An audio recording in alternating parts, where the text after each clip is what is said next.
Bonjour, dans cette vidéo, on va travailler cet exercice dans lequel on va étudier la continuité et la dérivabilité de la fonction f définie sur R par f de x égale x au carré si x plus petit ou égal à 1 et par moins x exposant 3 plus 2 si x plus grand strictement que 1. Et soit CF la courbe représentative de la fonction f. Dans la première question, on va étudier la continuité en 1 de la fonction f. Alors tout d'abord, on va étudier graphiquement la continuité en 1 de la fonction f. Et pour étudier la continuité, il faut tracer la courbe représentative de cette fonction. Bien sûr, la fonction qui à tout x fait correspond x au carré est une fonction parabole, c'est un polynôme du second degré, et on peut dresser le tableau de variation pour tracer la courbe représentative de cette fonction. Et de même pour la fonction qui à x fait correspond moins x exposant 3 plus 2, c'est une fonction polynôme, on peut calculer la fonction dérivée, puis on peut dresser le tableau de variation de cette fonction, et après on peut tracer la courbe représentative de cette fonction. Regardons ici, j'ai tracé, en utilisant le logiciel GeoGebra, la fonction x carré, qui est ici, qui à x fait correspond x carré, et ici, la courbe en rouge, c'est la courbe représentative de la fonction qui à x fait correspond moins x exposant 3 plus 2. Mais j'ai tracé ces deux fonctions sur R, c'est-à-dire partout. Mais dans notre fonction f, on veut tracer, ou bien on s'intéresse à la courbe de la fonction qui à x fait correspond x carré seulement pour les valeurs de x qui sont plus petits ou égales à 1. Or, ce sont les valeurs qui sont plus petits ou égales à 1. Donc, tous les points de la courbe de cette fonction qui ont des abscisses plus petits ou égales à 1 sont de la fonction f. Mais la partie qui correspond aux valeurs de x qui sont plus grands que 1, il faut l'effacer bien sûr. Car ici, on veut la fonction x carré seulement si x plus petit ou égal à 1. Donc seulement cette branche. De même pour la deuxième fonction qui est en rouge. On veut tracer la courbe représentative de cette fonction pour les x qui sont plus grands que 1. Donc seulement ici. Alors tout ce qui est plus petit que 1, il faut les effacer. Donc il faut effacer cette partie et cette partie. Et bien sûr, en effaçant ces deux parties, il nous reste seulement cette partie qui est la courbe représentative de la fonction f. Regardons ici. Si x plus petit que 1, on a la fonction x carré, et si x plus grand que 1, on a la deuxième fonction qui à x fait correspond moins x exposant 3 plus 2. Donc, c'est la courbe représentative de notre fonction f. Et maintenant, pour répondre à cette question graphiquement, on peut dire que la courbe pour x égale à 1 ne présente pas une coupure, elle est continue. Donc, graphiquement, f est continue en 1. Alors, vérifions maintenant que f est continu en 1, mais analytiquement. Donc, bien sûr, il faut calculer la limite lorsque x tend vers 1 moins de f de x, et la limite lorsque x tend vers 1 plus de f de x, et il faut calculer f de 1, et il faut comparer ces trois valeurs. Tout d'abord, la limite lorsque x tend vers 1 moins de f de x, c'est égal à la limite lorsque x tend vers 1, et avec x plus petit que 1, x tend vers 1 moins, c'est équivalent à x tend vers 1 et x plus petit que 1, de la fonction f, donc de la fonction x carré. Car si x plus petit ou égal à 1, on utilise cette expression qui est x carré. Donc de x carré, et c'est égal à 1 au carré, donc c'est égal à 1. Donc la limite en 1 moins est égale à 1.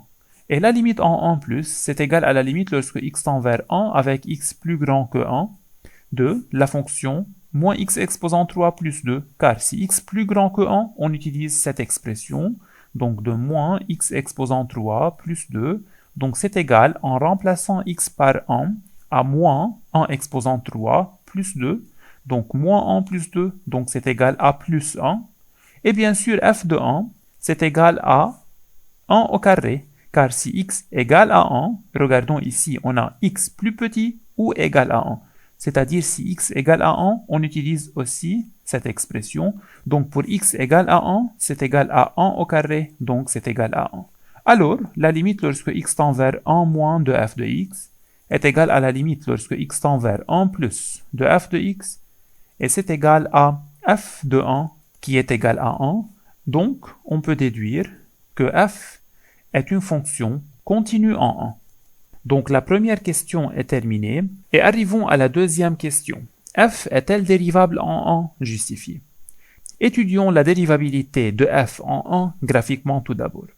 Pour x égale 1, si on est à gauche de 1, la tangente ou bien la demi-tangente à la courbe, c'est cette demi-tangente. Et si x plus grand que 1, on a une autre demi-tangente.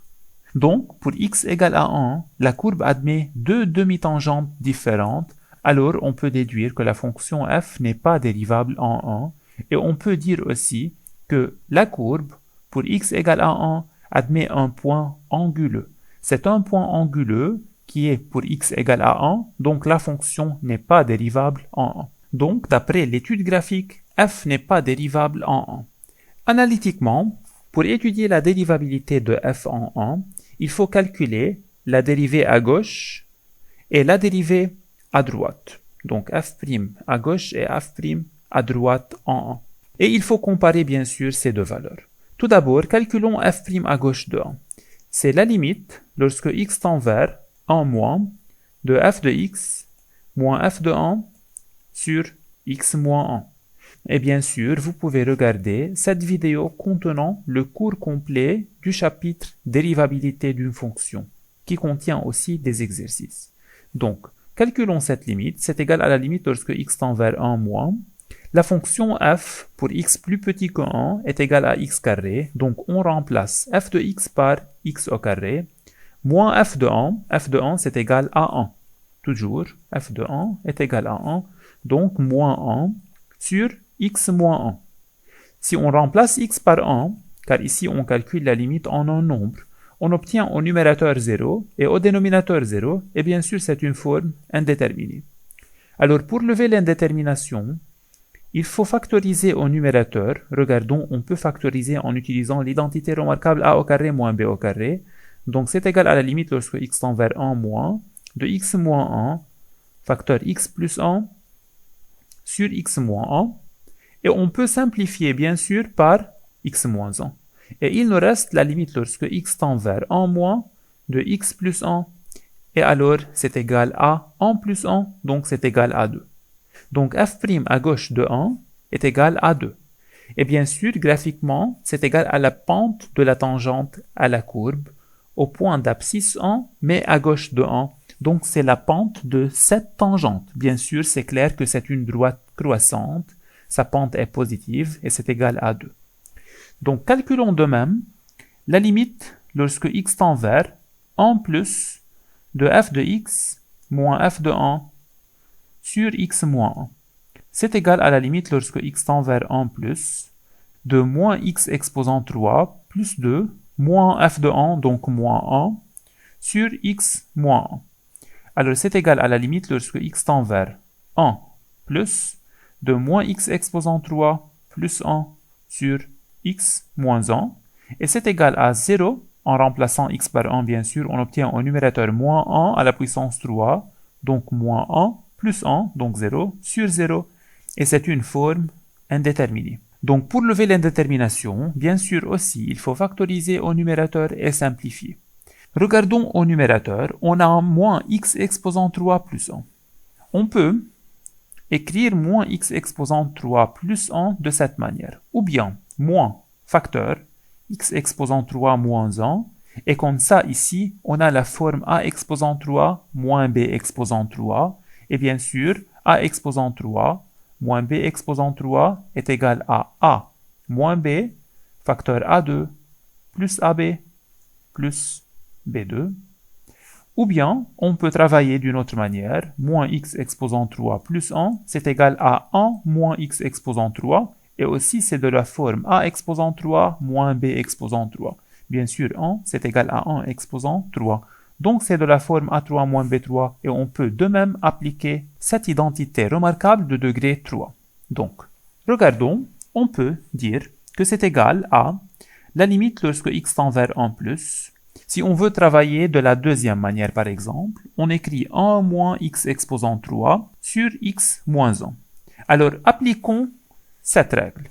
Donc, c'est égal à la limite lorsque x tend vers 1 plus. Au numérateur, on a A3 moins B3, c'est A moins B, avec A égale à 1 et B est égal à X. Donc, c'est A moins B, donc 1 moins X, facteur A2, donc 1, plus AB, donc 1 fois X, donc plus X, et plus B à la puissance 2, donc X au carré, sur X moins 1, ou bien sur moins 1 moins X. Donc, regardons, ici, on peut simplifier par 1 moins X. Et on peut multiplier le numérateur et le dénominateur par moins 1. On obtient alors la limite lorsque x tend vers 1 plus de moins 1 moins x au carré. Et alors, c'est égal à moins 1 et moins 1. Alors, c'est égal à moins 3. Et bien sûr, c'est f' à droite de 1. Donc, graphiquement, cette valeur représente la pente de la tangente à la courbe C au point d'abscisse 1, mais à droite de 1. Donc, c'est la pente de cette tangente. Bien sûr, c'est une droite décroissante, donc sa pente est négative, et plus précisément, cette pente est égale à moins 3. Alors, on peut déduire que f' à gauche de 1 est différent que f' à droite de 1. Alors, on peut dire que f n'est pas dérivable en 1.